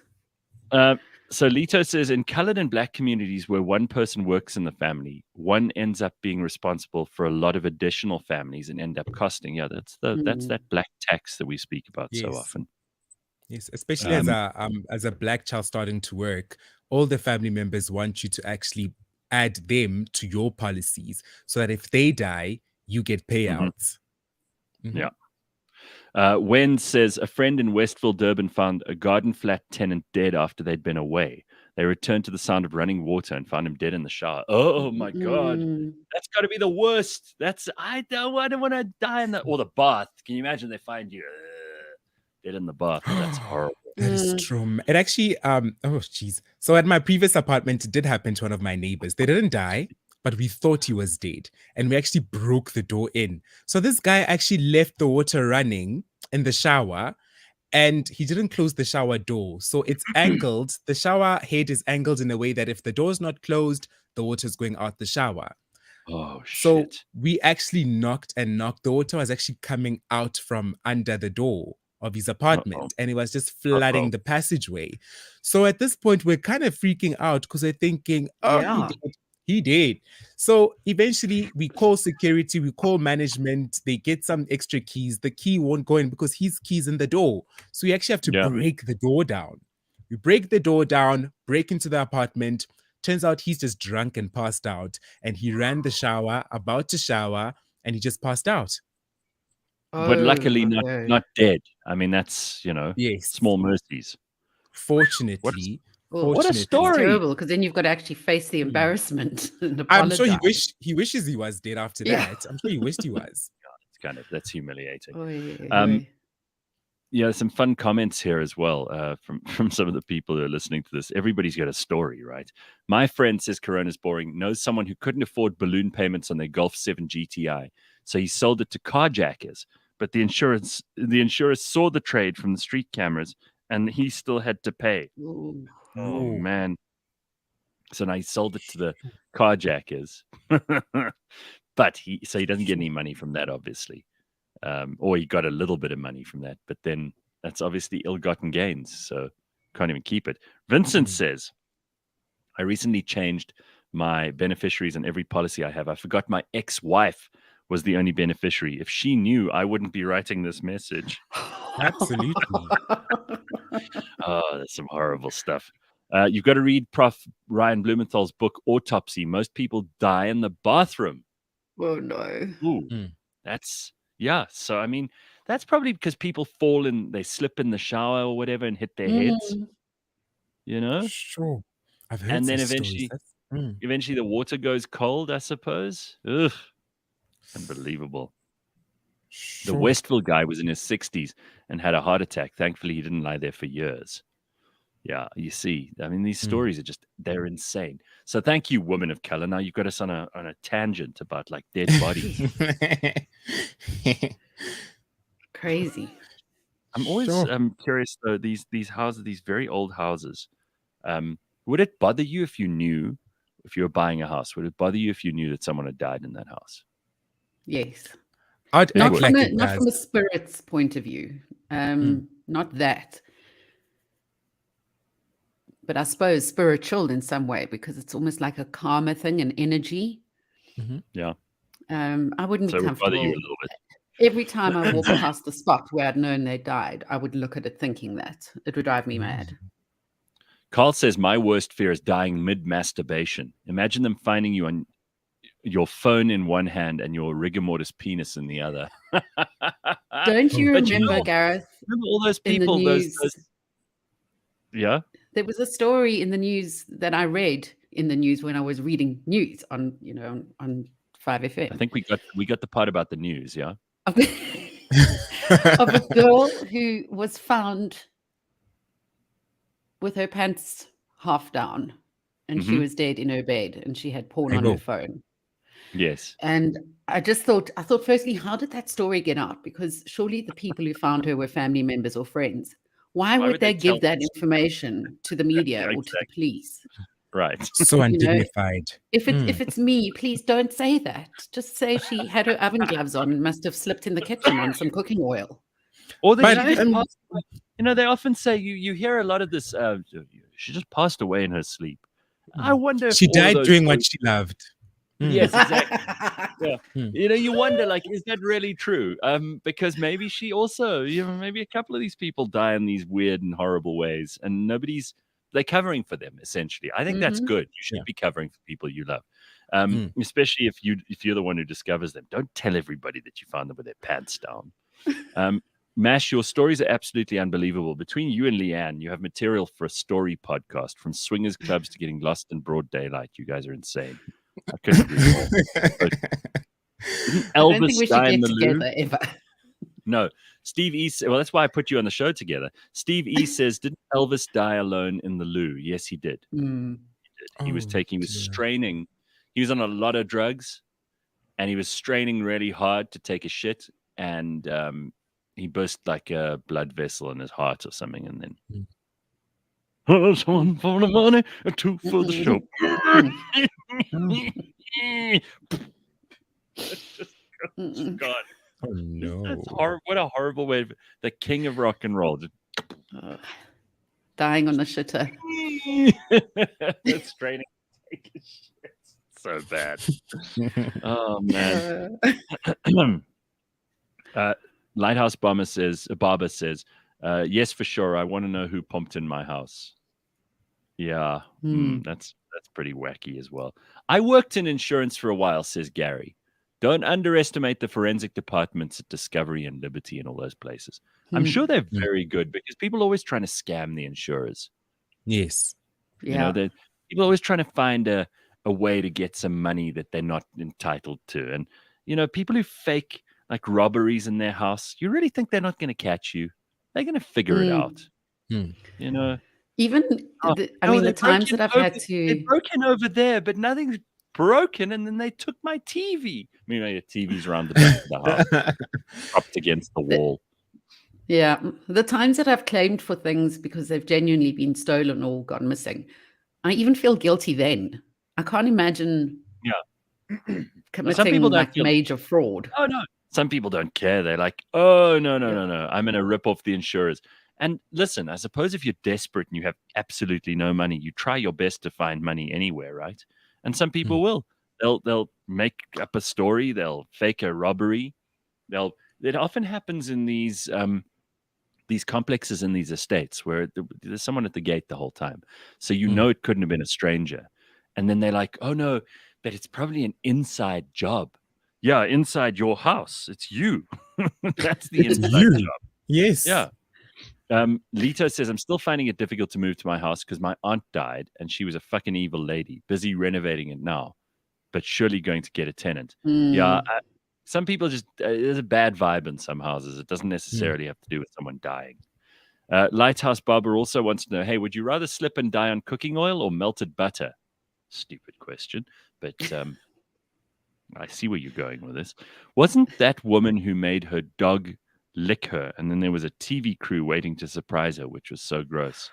Yes, there was that story. Oh God, there's some horrible things. Horrible things. Sean also reminded me, like that was Michael Hutchence from INXS. Remember the singer from INXS? He was doing that autoerotic asphyxiation thing where he had like a belt and he was hanging himself and masturbating at the same time. And then obviously it went too far and then he couldn't come back from it. So he hanged himself while he was trying to gain new kinds of pleasure. Hey, listen. Got the ultimate pleasure. There's some insane shit going on out there. A friend passed out while watching a porno, volume on full blast while burning his food on the stove. The whole family woke up because of the smoke. And Kwai Nai volume 3 on full blast. Oh my God, that's terrible. He passed out, but he didn't die, so he had to live with his mother woke him. Jeez, that is terrible. That is so bad. And in such situations, I suppose the most embarrassing thing would have to be what you were watching, primarily. Well, yeah, then they know what kind of porn you were into, which is terrible. Oh, dear.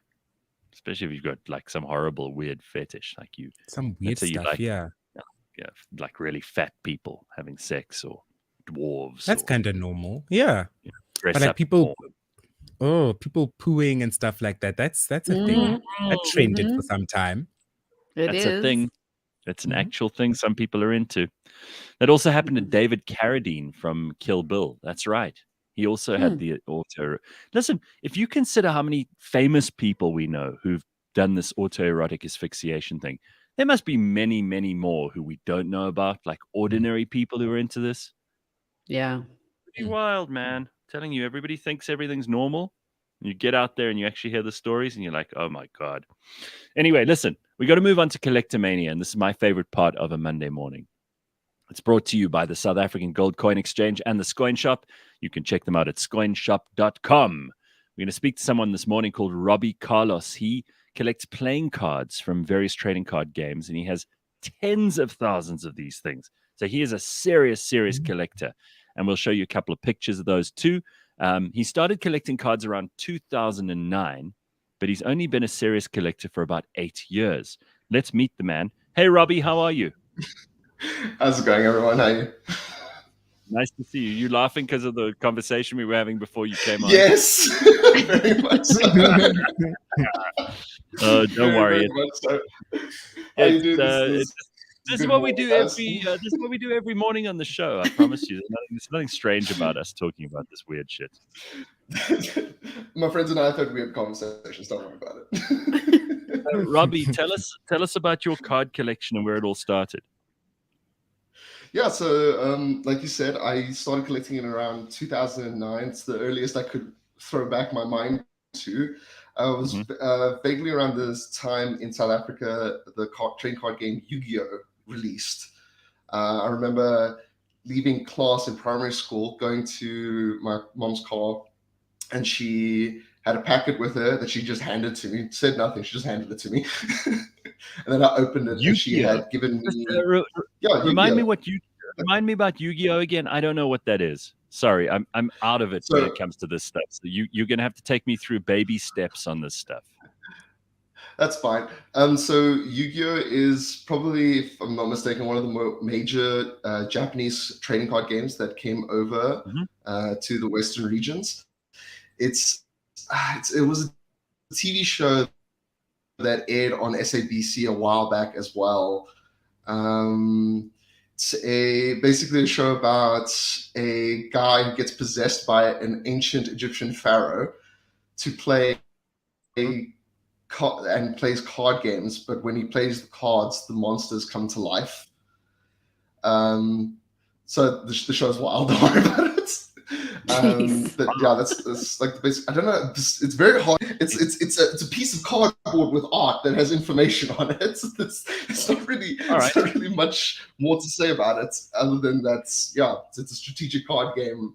There's quite a few of them. Yu-Gi-Oh! Is just one of what we refer to as like the big three card games. Don't get me too much into the reads here, but like, how does the game itself work? Because have you ever played the game, or you just collect the cards? So I've been a Yu-Gi-Oh! Player for roughly, give me a moment, roughly about, it was in matric when I started playing again. Let's say roughly about 8 years as well. So also when I started collecting majorly again.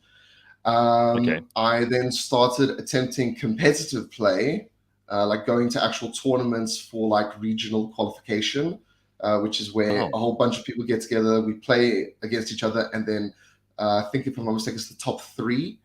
The winner of that qualifier stands a chance to go to the international championships, which are like in Germany, Japan. It switches every year, so it determines where it is to play against people from around the world. So you're not just some amateur who's like buggering around on the sides here. You take this seriously. Well, you obviously know what you're doing. No, this is impressive. No, own it, dude. I love this. No, this is very cool. You see, for people who don't know what the stuff is, and we'll start with Yu-Gi-Oh!, which honestly I didn't know about before. But now you're telling me that this stuff, you can enter tournaments and competitions. You can win things. You can travel the world. I mean, this is pretty wild. This is amazing. I'm very impressed with this. So, Robbie, how many cards do you reckon you have all together in your collection? Because I mentioned in the intro. Merciful Buddha. So the reason I told you guys tens of thousands is because I actually can't give you a physical count, because if I had to have gone to count my cards, it probably would have taken me a month. Because I have boxes upon boxes of just cards sitting, like in cupboards, in a shelf, like, because you don't use every card you own.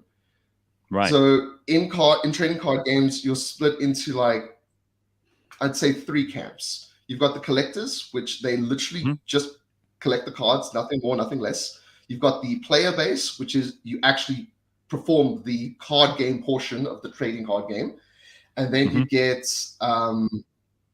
what's called vendors, which are people that buy the cards and then sell them when they either increase in value or they just find a really rare card on the cheap and then flip it for more expensive.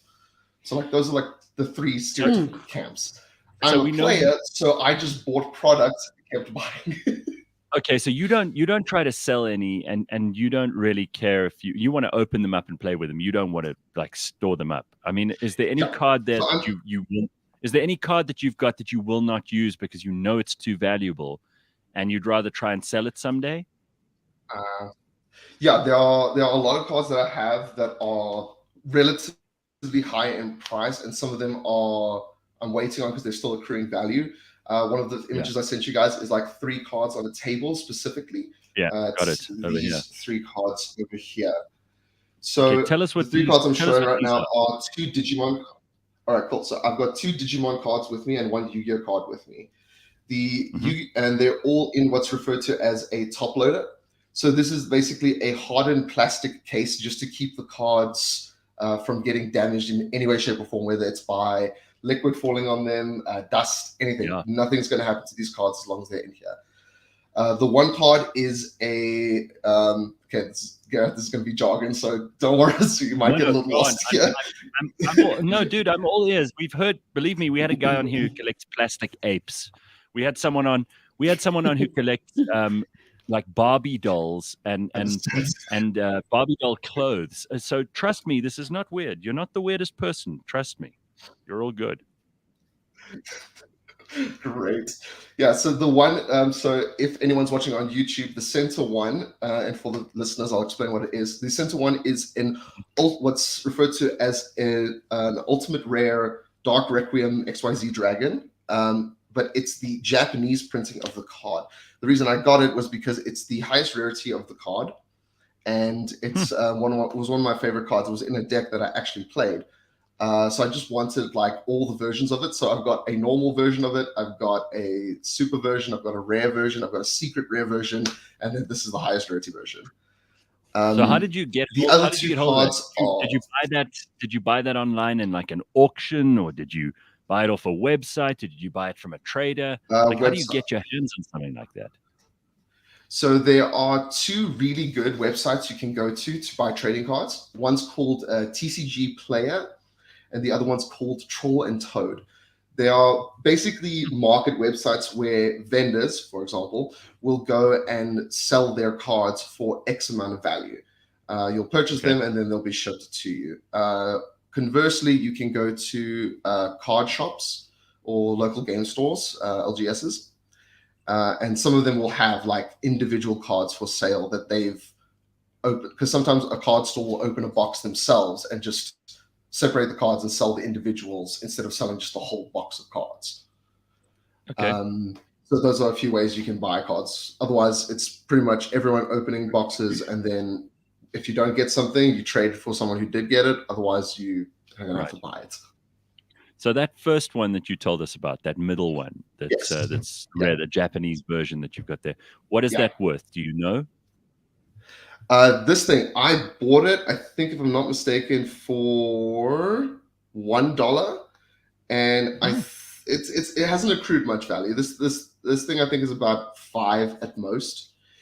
But the issue with trading card games is if it's not an old card, which then has accrued rarity by virtue of being old and unable to find now, this is where the game aspect comes in.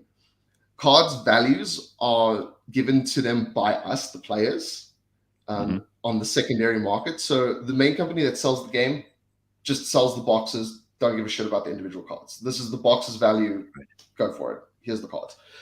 The player base gives cards values based on how important they are to the game in its current standpoint. So whatever card is being most used in the game currently is the most expensive card. If that card, for whatever reason, falls out of favor, it loses that value immediately. It loses value. All right, so you mentioned Digimon. Is that different to Pokemon? What's the difference?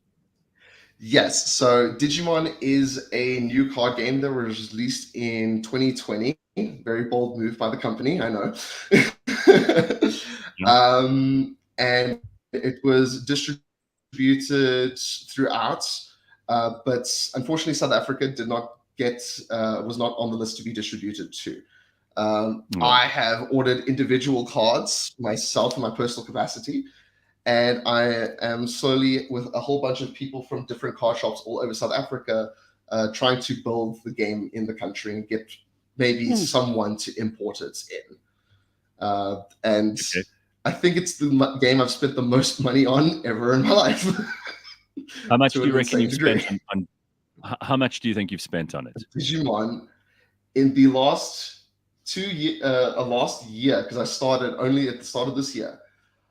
I would wager close on 30 Gs. 30,000 rand. Now, you know what? I mean, what else do you work for? I mean, this is the funny thing about collectors, and I say this as one.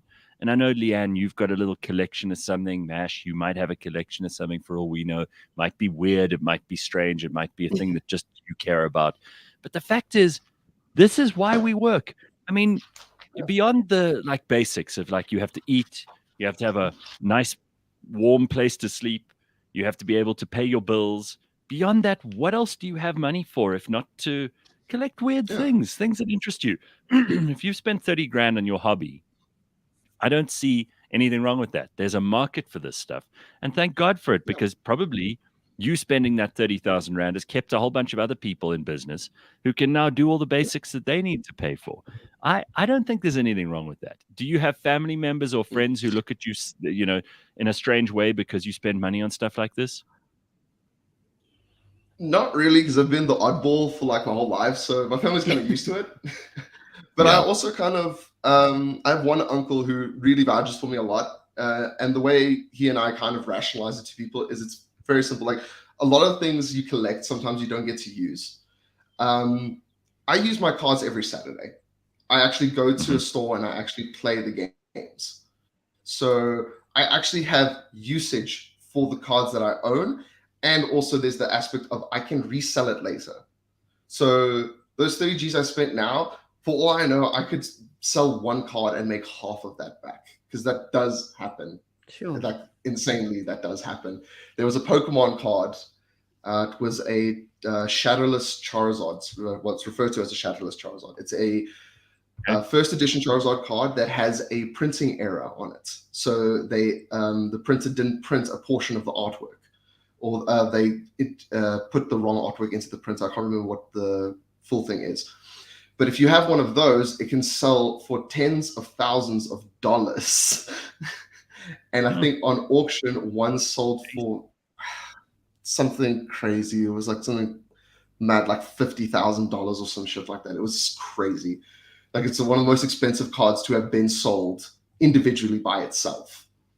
So if you have something like that, or something accrues to that value, you've made what you've lost. So that's how I rationalize it. Do you belong to like groups on social media that all collect or play or trade? Yeah, well, I don't personal thing. I don't partake in social media. I have accounts, but I don't partake. Like, I don't participate. Right, so but I am a part of. You're there, but you're like commenting and leaving. I lurk. I don't participate. That's all right. And there are Yu-Gi-Oh! South Africa, Pokemon South Africa. Yeah. There's a Digimon South Africa group. There's even trading groups specifically for if you want to sell and distribute your cards. Mostly it's on Facebook though. So if you're looking for somewhere to go, anyone in the audience, you can go to Facebook, and if you search any of the card games names, something will probably pop up. All right, so there's another part of this that has nothing to do with the game, the actual playing of the game, that has nothing to do with the value of the cards. Some of it has to do with the art. I mean, some of these cards are very, very beautifully made. I mean, there's someone who's spent an enormous amount of time, who's been paid to draw, paint, to create, either digitally or otherwise, a beautiful work of art. And each of these cards represents, like a tiny little picture of something truly magnificently designed. That's part of the reason you collect too, right? Yeah, some of them even go further. In Yu-Gi-Oh, there's a series of cards called Albaz and the Dogmatica Story, because they're a series of individual cards that each do their own thing. But in the artworks of the cards, you can see as they release a new one, a sort of story unfolding. They don't disclose like a full, like, here's what the story is. But if you put cards next to each other in a certain order, you start to see an order of things happening in the artworks. Like, oh, here's a battle, and then all of a sudden you see a person on the floor defeated with someone standing on top of them. And if you look in the previous card, you see the two fighting on a battleship, for instance. So, like, certain games do weave card artwork into each other to form like this undisclosed story, kind of like an Easter egg for the player base to kind of slap together and find. So we put the puzzle together, they just provide the pieces. And for me, that's amazing. Like, I love it when a certain series of cards does that. For me, I like to collect those ones because I'm just like, I have the full storyline. I like it when I have like, the whole like. So you've got enough cards now that you've collected these albums that you can actually display them in, which helps too, because then you can look at them, you can show them off. They're protected under the plastic. They're not in those hard plastic cases that the very expensive ones would be in.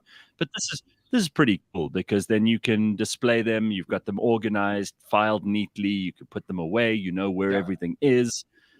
Because they're obviously boxes and boxes, as you said, of cards that you still haven't sorted out, that you haven't got a place for. So it's nice to see that some of them are sorted out like this. How do you decide which ones go in the files? So the viewers, unfortunately, the listeners won't be able to see it, but for the binder on the far left, the bottom of the screen, that's my Digimon binder. That entire binder is Digimon. It's 31 pages of 18 pockets with 2 cards in each pocket. So if someone wants to do the math, they can go for it. But this binder alone is probably also like thousands of cards. Is it possible to collect them all, or do you reach? Do they keep on bringing out new cards, so it's never possible for you to catch up and actually have the whole lot? Probably not possible if you're jumping into a game that's been like long established, because then there's too much that is gone, and also the older it is, the more expensive it gets. So it's not like you'll be able to just buy the individual cards, because one card alone might break the bank. So it's only really possible if you've Leigh-Ann and Mash, started with the game and continually collected with it. Leigh-Ann and Mash, do you even understand what we've been talking about, Robbie and I? Because of course I know all about Digimon and Pokemon and Yu-Gi-Oh and all that stuff. I know all of this. But clearly, I feel like we're leaving you two out. I feel like you don't know what we're talking about. It's a high-level conversation. Just Robbie and I can Feel free understand. to jump in with questions. No, I actually know exactly what Robbie's talking about. But I do just have one question. What is the difference between Digimon, Yu-Gi-Oh? What is it called? Pokemon and Yeah, you see, you don't know anything. You don't know anything. You're trying to he's very embarrassing himself. He doesn't know what he's talking about. That's fine. It's a standard first question for someone wanting to get into trading card games. They're all separate games, so they're all different collections. A lot of them are based off. A lot of card games start off as TV shows. So like Yu-Gi-Oh and Pokemon, I know we're on SABC. Yes. I think Digimon first was on Fox Kids, if anyone in SA remembers that. Throwback. So they normally start out as TV shows, and then someone has the idea to build a game or uniqueness to them, but you'll standard find similarities between Yu-Gi-Oh! If anyone remembers the theme song. But yeah, all the games kind of like follow a true kind of rules. Wow.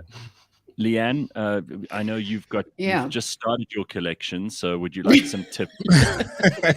Listen, I was definitely one of those kids who, we used to play that game where you tap the card with your hand to try and flip it over and win it. And in those days, it was it the Tiger Cats or whatever they were called? Thundercats. The Thundercats, thank you. And I certainly beat some of the older boys at the school, so I was quite into that. But I think at some point for me, because I do have this tendency to become hyper obsessed with things once I found out about them, and I'll want to research everything on them, that I've had to edit how much I'm willing to take in. So anything that's sort of animated or fantasy, I've kind of put in a box and said, okay, don't go down that route, because otherwise you won't have any time of your day left. So and the same goes for things like coffee, becoming involved in coffee beans and percolating and all the rest of it. So that's unfortunately one of the things I've edited You're into out. all of this shit. You're just pretending. You think you're too cool. Carl says, you know what? Mash starts the show by lying about being a Banyana Banyana fan, and he ends the show lying about Digimon, like he's pretending. Catered deployment. I agree, Mash. You gotta stop bullshitting us, man. We can see through your lies, the lies. And I mean, look at Robbie. He's not convinced by any of your bullshit. Mash is just getting. I feel bad. Clearly. So Robbie, what's your day job? Like, what do you do? Yeah. So I'm a graphic designer for Comic-Con Africa. So wow. You can kind of maybe see where the influence came from for my job. All right. So does all of this stuff? Does all of this fit into like the whole Comic-Con thing? I mean, is Comic-Con? Yeah. Is this part of what you guys do at Comic-Con? Because that's pretty wild then, because then you're working in the perfect field. Jeez, yeah. This is exactly what you should be doing. Yeah, it's the greatest nerd job in the world. Yeah, we have a tabletop zone at Comic-Con every year where people can go and play the games or learn to play the games. So if you want to learn to play some of the games I've mentioned, you can go to Comic-Con and there'll be an area specifically dedicated to teaching. So that if you ever want to learn how to play Yu-Gi-Oh! Pokemon, come on down. Right. It's so daunting to even consider trying something like this. You know, I'd be petrified of someone who'd been in the game for years laughing at a mistake that I'd made. So that's really cool that there's a learning opportunity. So the community tends to be very welcoming to new players. Like I can tell, like it doesn't matter which community, we tend to be very welcoming, because the issue with a lot of card games is we're an aging hobby, because we started when they launched and we just kept going, and the games have gone progressively harder as they've gotten older, because obviously you can't do the same thing all the time. So you have to mix it up. Sure. So they've made the game harder, the rules get longer, it's harder to teach someone. So when someone does approach us, majority of gamers will open arms. Like I've handed people cards and they've been like, cool, how much do I owe you? I'm like, just take the cards, start your collection, get going, come every weekend, learn to play. You don't have to pay for the tournament and play yourself. Just watch us play, ask us questions, and we're good. Most card shops are very welcoming in that sense. And is it a huge? Is it a big community in South Africa? Sorry, Mash. Are there a lot of people involved? Yes. So Magic is probably one of the biggest, because it's the oldest running Western card game. There are lots of people that do that, and then Yu-Gi-Oh is, I would say, a really close contending second, like for that first place spot. Because for instance, we had that regional qualifier I spoke about earlier, where they could earn the right to go to the World Championships. We had a 121 man tournament 2 months ago. That was in Joburg, and then there was another one in Cape Town, another one in, I think, Durban as well.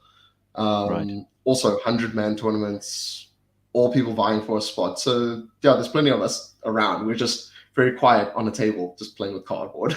So we're not making a lot of noise. No, dude, I love this. This is my favorite thing, because if you talk to someone who's passionate about something, you talk to someone who really loves something, it feels to me like it's infectious, even if it's something you don't know anything about. Like I'm not embarrassed by it, but I'm like, it's a world I know nothing about, and when I hear you talk about it, it just makes me excited, because I get excited about stuff that nobody else cares about, right? So it shows you that you're not alone in this world. I'm happy. Like if it gets people interested, it's all that matters. Like really, like if you enjoy it, you enjoy it. If you don't like it, it's fine. Thank you for trying, and if you ever reconsider, come on back. You wanted to ask something, Mash? I interrupted you. Sorry. Yes. Sorry about that. One last question from me, Robbie. You're not going to lie again and say that you've got all the cards. Leave Mash alone. Shame. I have the whole collection. I'm just kidding. No, I just wanted to find out. So if I want to get into this now, is it a must for me to actually watch the TV shows, to watch Digimon, Yu-Gi-Oh, and Pokemon, or can I just jump straight into it?